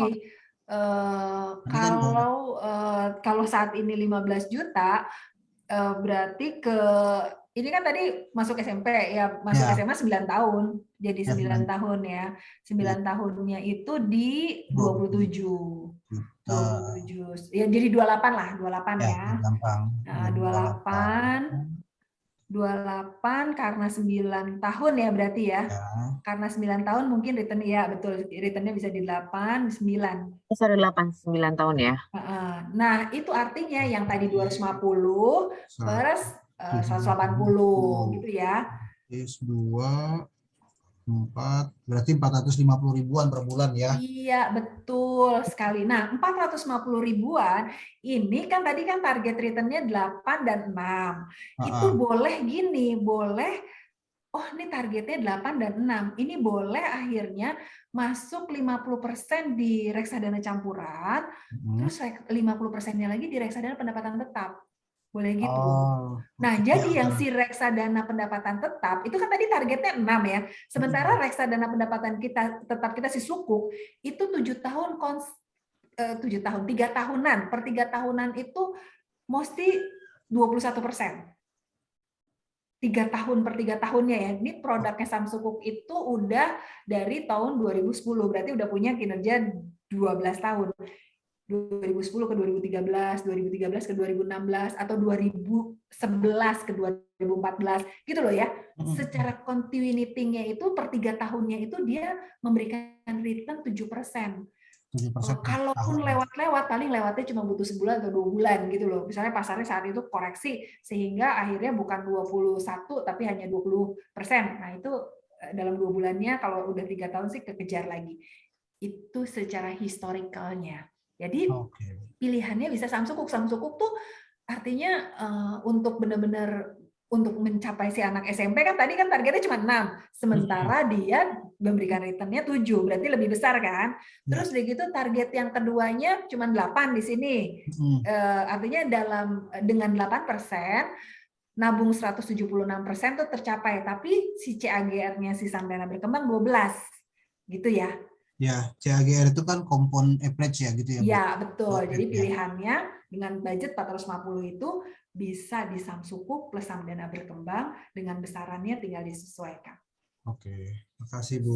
Oke, sama-sama. Baik, ada pertanyaan dari, mungkin bisa dibaca oleh Mbak Dian dan Mbak Nita ya. Dari Pak Sayuda Dewantara mengenai permintaan saran. Saya bacakan ya, Mbak Nita. Iya. Iya, Pak. Maaf mau bertanya sekaligus meminta saran. Ada nggak sih pengkategorian instrumen yang cocok sesuai usia investor? Nah, ini penting sekali ya. Misalnya usia 24 tahun, 30 tahun, atau mungkin usia senior ya. Jangan tua lah disebut senior. Saya kan nggak mau disebut tua, senior lah ya. Nggak boleh. Baiknya di instrumen yang mana begitu? Mohon sarannya Mbak Nita. Oke. Dari teorinya perencanaan keuangan untuk kategori usia dengan memilih produk instrumen investasi itu yang sederhananya 100 dikurang usia. 100 dikurang usia. Jadi ketika kalau Eyang walaupun muda, boleh dong misalnya disampaikan usianya berapa ya? Wow, usia saya hampir 80. Awesome, hampir 80 ya, Masya Allah itu. Tapi saya masih berani investasi di saham, termasuk reksadana. Nah, itu dia. Bijaksananya berarti 100 dikurang 80, maka 20% bijaksana maksimalnya itu ada di sanalah aset yang beresiko. Jadi kalau tadi usianya baru 20, 24, 100 kurang 24, maka ada 76% boleh berinvestasi pada instrumen yang high risk. Nah, seberapa high risk-nya?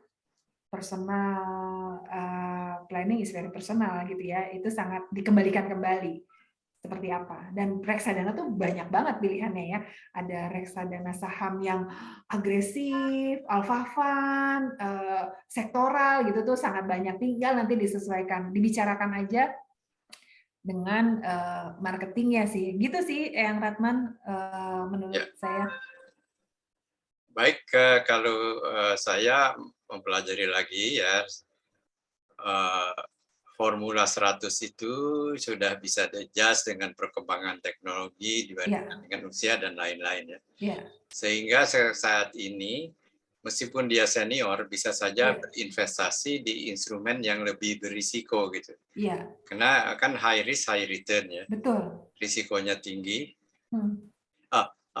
Risikonya tinggi, returnnya juga tinggi. Akan tetapi dengan perkembangan teknologi, 100 itu ada adjustable. Misalnya saya lah bukan 20% lagi yang instrumen yang akan, tapi mungkin bisa kita tingkatkan, saya tingkatkan ke 30 atau 40% begitu. Ini pendapat saya. Iya, setuju sih, setuju. Terutama resiko itu akan bisa dianulir dengan pengetahuan, kan gitu ya? Resiko bisa dianulir dengan pengetahuan. Jadi memang mengasah keterampilan untuk pengetahuan itu sangat penting gitu. Kadang kan kita terpapar nih, oh reksadana menarik ini. Nggak cukup tuh terpapar sekali, mesti 2 kali, 3 kali. Coba dulu dari nilai yang kecil. Karena kan gitu ya, reksadana tuh bisa dimulai dengan nilai yang kecil, sangat fleksibel gitu. Fleksibel untuk masuknya, keluarnya, dan ketika udah paham, ya itu bisa sangat disesuaikan, di-adjust. Saat ini saya malah lagi belum, kayaknya yang namanya beli saham langsung tuh belum cuan banget gitu loh ya. Jadi makanya saya sangat antusias gitu ya bercerita dengan para profesional di sini. Akhirnya saya bilang, oh karena saya waktunya gitu ya, bukan hanya masalah pengetahuannya, ya pengetahuan juga pastinya sih, karena kan selalu udah dikasih informasinya, marketnya, saham yang bagus yang mana. Tapi itu ya kadang ya pasarnya turun meleng dikit tadi di awal-awal meleng dikit, totonya sahamnya udah anjlok, udah lebih minus. Padahal cuman nggak dilihat 2 hari doang. Nah, Baik, kalau Bu Nita ya tadi Mbak Nita. Ya. Saya garis bawahi bahwa high risk, high return, akan tetapi risknya bisa dibikin low dengan knowledge. Yes. Bisa dibikin rendah dengan pengetahuan, dengan belajar, apakah dari Samuel, apakah dari lain. Lalu ada pertanyaan lagi dari Pak Marzuki itu ya, bagaimana komposisi terbaik reksadana dana berkembang, pasar uang, campuran, dan pendapatan tetap untuk tujuan keuangan alokasi dana pendidikan, dana pensiun, dana darurat, termasuk di dalamnya adalah untuk dana sakit kritis misalnya. Ini pertanyaan yang terakhir ya, karena waktunya sudah jam 9, sekarang ini 9.12 menit, 3 menit lagi, silakan. Ya, Kak Dian, silakan ya. Ini reksadana. Oke, gimana komposisi terbaik dari reksadana berkembang, pasar uang, campuran, pendapatan tetap untuk tujuan alokasi dana pendidikan dan dana pensiun, dana darurat. Nah, itu kan balik kepada misalnya dari 100% uang yang akan kita alokasikan atau investasikan, kita mesti hitung kembali tuh detailnya. Ini kan harus lebih detail ya. Kalau bilangin percentage, kita nggak bisa tergantung berapa yang akan dihitung-hitung kembali gitu. Jadi harus dihitung lagi berapa kebutuhan dana pendidikannya, kemudian berapa kebutuhan dana pensiunnya, juga kebutuhan dana darurat. Yang perlu diperhatikan sebelum memulai berinvestasi atau memilih instrumen investasi yang agresif, pastikan dulu kita punya dana darurat, karena dana darurat itu sangat penting, itu fondasi awal sebelum kita memulai. Jadi apabila terjadi resiko atau sesuatu, kita ada uang yang bisa kita cairkan kapan saja gitu. Jadi kalau mau taruh untuk kebutuhan dana darurat, artinya pilihnya yang liquid dan tidak ada potensi resiko penurunan. Jadi Ibu Marzuki. Bapak Marzuki ya, jadi bisa taruh pada reksadana money market seperti itu. Nah, kalau untuk tujuan penyakit kritis, nah itu bisa dihitung kan, berapa uang kebutuhan penyakit kritis. Memang kalau baiknya sih ketika memilih tujuan keuangan itu, pastinya memilih produknya atau instrumennya juga yang tepat juga. Ketika untuk tujuan penyakit, pastinya pilihnya kita punya proteksi seperti itu. Asuransi ya maksudnya ya? Ya, proteksi. Ya, Baik, terima kasih Mbak Dian. Selanjutnya ada pertanyaan di grup ya. Sebaiknya berapa sih mulainya ya? Dengan uang berapa sih mulainya? Apakah 100 juta ke 200 juta? Saya bisa menjawab pertanyaan berdasarkan tadi disampaikan oleh Mbak Dian atau Mbak Nita. Nggak usah repot-repot. 100.000 aja bisa mulai. Iya. Jadi pertanyaan yang mengatakan berapa kira-kira investasi diperlukan sebagai permulaan. Bagi yang masih awam sambil belajar, mari kita siapkan 100.000. Dan dari 100.000 itu mungkin nanti akan saya siapkan ya lucky draw untuk 5 orang, 1 orang 250.000. Nah, silakan beli reksadana apapun di Samuel Asset Management, tanyakan ke Mbak Dian maupun Mbak Nita, kira-kira beli reksadana apa ya? Hanya saja mungkin kan 250 apa sih? Nah, sekarang di sini kan banyak dokter, 250 kan maaf saja mungkin ya. Oke lah, setiap bulan satu pasien disisihkan konsultasi pasien untuk reksadana kan bisa gitu. Atau setiap minggu. Berarti 1 bulan kan 1 juta. Jadi mulainya tidak usah 10 juta, tidak usah 20 juta, tidak usah 30 juta. Diberi kesempatan oleh OJK, oleh Bursa Efek Indonesia, bahwa dengan 100.000 Anda bisa mulai. Silahkan hubungi Samuel Asset Management, sambil di dalam pembelian itu juga nanti Anda akan mendapatkan istilahnya pencerahan ya, karena kita berhak minta pencerahan tentang reksadana yang kita akan beli ya. Dengan sendirinya tidak 100.000 rupiah lah, mungkin 1-2 juta rupiah. Jadi jawaban saya atas pertanyaan dalam grup, berapa sih mulainya? 100.000 Anda bisa ya. Maka dengan demikian saya akhiri presentasi dan tanya jawab dari Samuel Asset Management yang diwakili oleh Mbak Nita dan Mbak Dian, serta mudah-mudahan tanya jawabnya juga bisa istilahnya memuaskan Anda sekalian. Jika tidak puas, silakan mungkin bisa bertanya ya kepada Mbak Nita, Mbak Dian, nanti bisa saya share ya itunya, nomor HP-nya. Ya, silakan ya, Pak. Ya. Selanjutnya juga, apakah tadi handout presentasinya bisa di-share atau tidak, Mbak? Boleh, ya, Pak. Nanti kita share di grup ya. Ya. Nah, sampai kita kepada acara terakhir, yaitu acara lucky draw ya. Mbak Dian, silakan ya. Lucky draw apa saja yang akan disampaikan oleh Samuel Asset Management untuk bisa dibagikan sekarang kepada para peserta. Silakan. Baik. Terima kasih Yang Ratman atas waktunya nih yang udah kita diberikan kesempatan sama Asset Management untuk bisa ngobrol di sini. Kita akan memberikan kepada 10 peserta di sini yang apabila memang berminat berinvestasi, memulai berinvestasi, kita akan berikan voucher reksadana untuk 10 juta apabila para sahabat investor di sini yang berminat berinvestasi dengan nominal 10 juta. Ini bukan minimum ya, artinya kalau minimumnya 100.000 memang, tapi kalau untuk bisa mendapatkan lucky draw ini, dengan investasi 10 juta kita akan berikan 500.000 tambahan voucher reksadana. Jadi lumayan ya, jadi kayak ibaratnya tuh 5% return di depan langsung diberikan kepada kita untuk para sahabat investor. Seperti itu.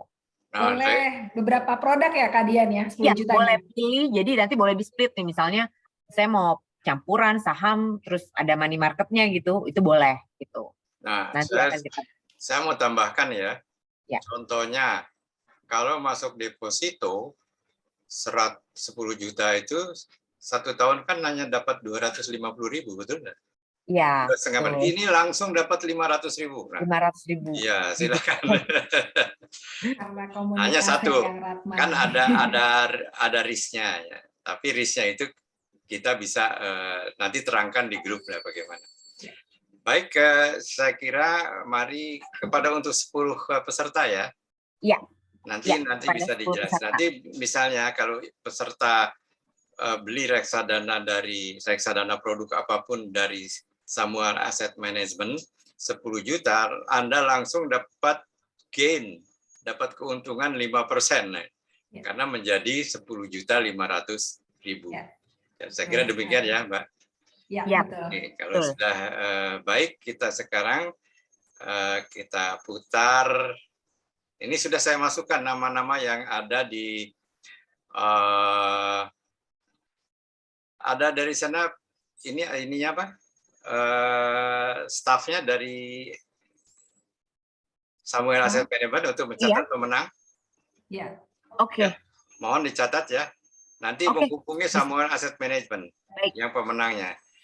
Jadi ini adalah 10 pertama 10 pertama, baik. Ya, 10 ya, 10 pertama ya. pertama untuk aset. Jadi yang 5 nanti adalah dari Perkumpulan Investor Pasar Modal Indonesia untuk yang mau memulai dengan membeli ini, karena kita kerjasama dengan Samuel Asset Management, maka 250.000 yang akan kita berikan dari Perkumpulan Investor Pasar Modal Indonesia adalah hanya boleh dibelikan Samuel, produk-produk Samuel. Demikian ya. Baik, kita mulai dari yang dari Samuel, yaitu 500.000 tambahan dari investasi 10 juta. 10 juta, baik. Oke, ini yang pertama. Maaf saya share dulu ya. Ya. Tadi lupa, jadi saya inikan dulu, saya batalkan dulu. Kadian, untuk maaf supaya lebih clear, ini ada clock up-nya nggak Kadian? Supaya nasabah calon investor tuh akan paham. Yang di lock up itu apa? Oke. Jadi untuk yang penerima voucher, untuk yang 10 juta, kita kasih masa lock up periodnya 3 bulan. Jadi tidak boleh ditarik selama 3 bulan. Untuk yang investasi 10 juta mendapatkan 500.000 ya, Eyang Ratman ya. Iya. Tapi setelahnya mau ditarik baik pokok maupun nilai vouchernya boleh? Ya. Oke, baik. Itu ya kakak-kakak investor. Baik, kita ulangi ya. Tadi karena belum di-share. Sudah nampak itunya? Will ininya? Iya, sudah kelihatan, Eyang. Baik, mohon dicatat dari Samuel, stafnya. Dan saya Pasianto ya, Pasianto, Ibu Feni. Sebentar. Nanti. Belum, sorry. Belum ya, oke. Oh, dia benar-benar lucky draw ya.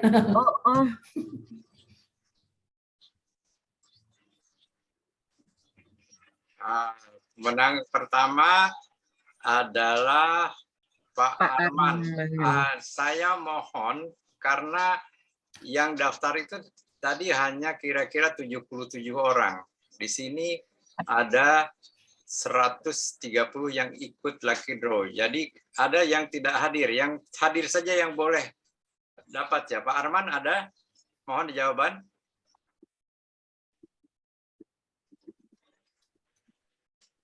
Kalau tidak ada, maka Pak Arman hangus ya. Karena tidak menjawab. Silakan menjawab juga di chat kalau ada. Selanjutnya. Maksudnya dikasih voucher 10 juta atau kita nyiapin duit 10 juta ya, Pak? Oh ya, nyiapin 10 juta. Hah? Nyiapin duit? Ya, nanti ditambahkan 500.000. Iya, nyiapin duit 10 juta. Waduh. Urung ono sak mono. Ono piro mek piro? 3 juta. Itu yang Ratman ngasih 250.000, Bu. Kalau ya, betul ya. Kalau yang dari yang Ratman ada 250.000 itu free ya. Free ya. Nanti dapat ya. Ya. Oke. Pak Arul ada? Nggak ono. Nggak berhak ya. Ini susahnya. Susah lah. Masih melok sedikit. Opa. Pak Simon ada, saya lihat tadi. Mohon dicatat Mbak Dian, Pak Simon ini. Pak Simon ada tadi. Ya, saya remove Pak Simon supaya nggak dapat lagi. Jadi yang sudah dapat Pak Simon ya.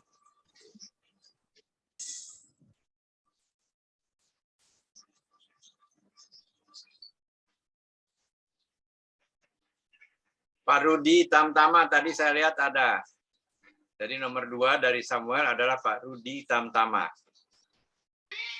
Ya, nomor 2 Pak Rudi Tamtama.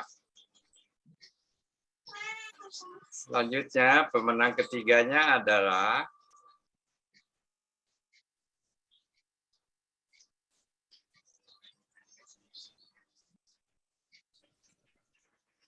Ibu Mulyati. Ada? Mohon jawab di chat room, ada tidak Ibu Mulyati? Ibu Mulyati ada atau tidak? Tidak ada ya. Jadi ini salah satu kerepotan kita ya, kalau yang hadir itu.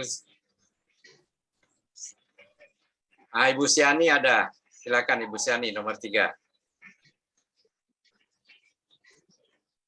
Jadi baru 3 nih. Ya.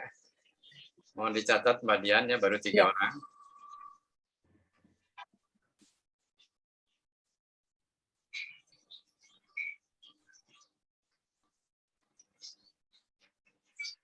Dr. Abdul Roshid ada, tadi ada ya.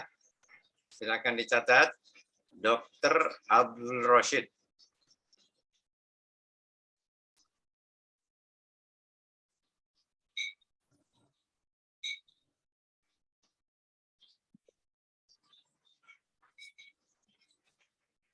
Nah, Pak Ibu Lemi Rosmini ada tadi.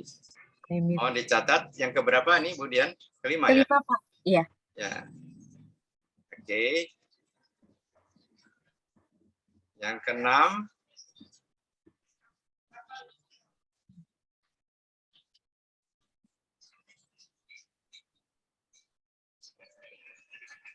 Gladys.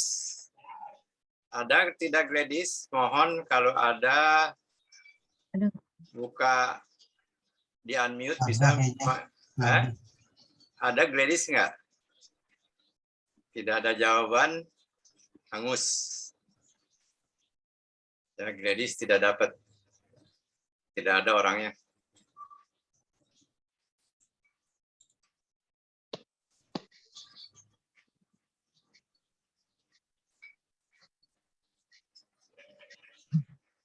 Pak Sukimin ada?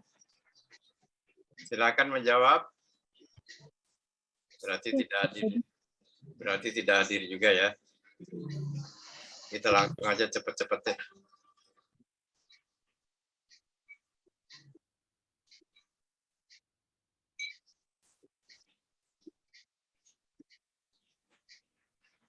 Dokter Udiani ada, silakan dicatat Mbak Dian. Iya, Pak. Terima kasih. Dan 6 ya. Yang Gladys hadir, yang. Bagaimana? Gladys ada. Gladys, tolong dicatat. Gladys ada, silakan dicatat. Pak Niko, ada tidak? Jadi sudah 7 ya Mbak Dian dengan Gladys? Iya, iya, iya. Pak Niko? Sebentar, kita lihat. Gladys hadir. Gladys Alfifa ya, betul. Oke. Terima kasih. Yang jadi Pak Niko nggak ada. Tinggal 3 lagi ya, Mbak. Iya.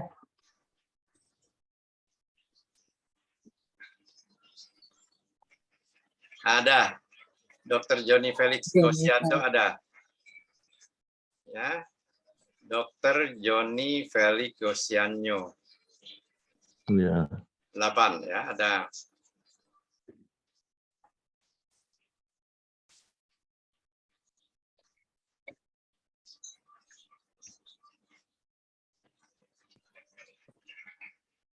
Ibu Yuni ada? Saya di daftar hadir tadi nggak lihat nih Ibu Yuni.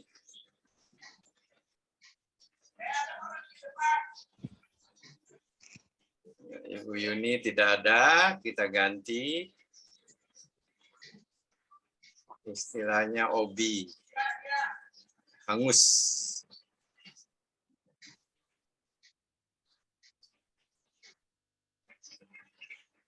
Pak Fajar Espane tadi ada, silakan. Sudah 8 atau 9, Mbak Dian? 9. Ya, 1 lagi. Langsung dapat 5% gain dari reksadana. Ripostan nih ini banget, cocok banget. Nah, Pak Karmadi ada. Pak Karmadi ada. Tadi saya ya. Mbak Dian, saya mohon bantuan. Ya. Bisa dicatat karena saya tidak punya sekretaris di sini, saya sendiri ya. Bisa dicatat pemenang dari sudah aku catat ya. Ya. Baik, pemenang pertama dari PIPMI 250.000 bisa dibelikan langsung reksadana di Samuel ya. Saya garis bawahi hanya di Samuel. Harus ada buktinya nanti bahwa ada.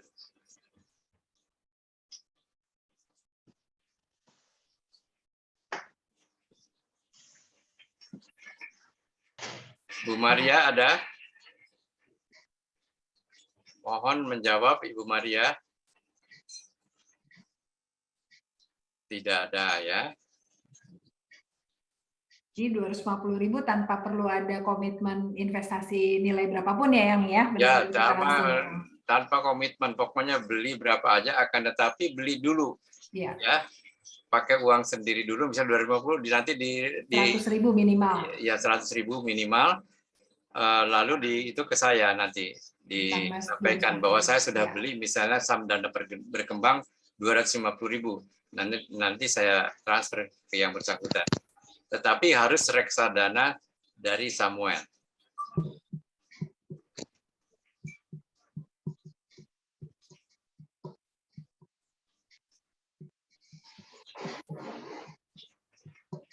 Ibu Feti tadi ada, silakan. Ya, Ibu Feti. 1 jadi 4 lagi ya.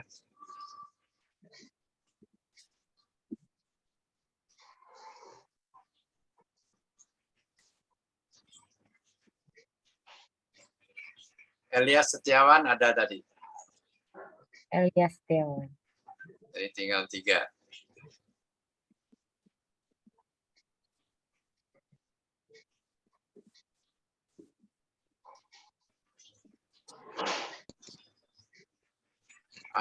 Dokter Firman Masyur nih teman saya, dokter nih, Dokter Manggolo.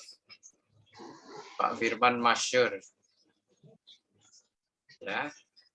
Sudah 3 ya, sudah 4. Ya, sudah 3. 3 ya. 2 lagi. Ya.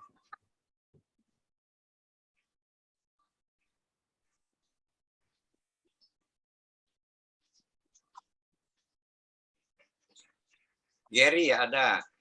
Gary juga teman saya. 4 ya. Ya. Untuk diketahui bagi mereka-mereka yang mendaki saham-saham yang sesuai dengan syariat Islam, wargi Samuel Syariah ada nggak ya, Mbak Dian? Ada yang. Ada ya. Jadi bisa dibelikan reksadana syariah ya. Ada juga. Jadi misalnya itu tidak mengandung bank-bank konvensional, tidak mengandung pabrik-pabrik bir, pabrik rokok dan lain-lainnya, aset kelolaannya. Tinggal 1 lagi ya. Ya.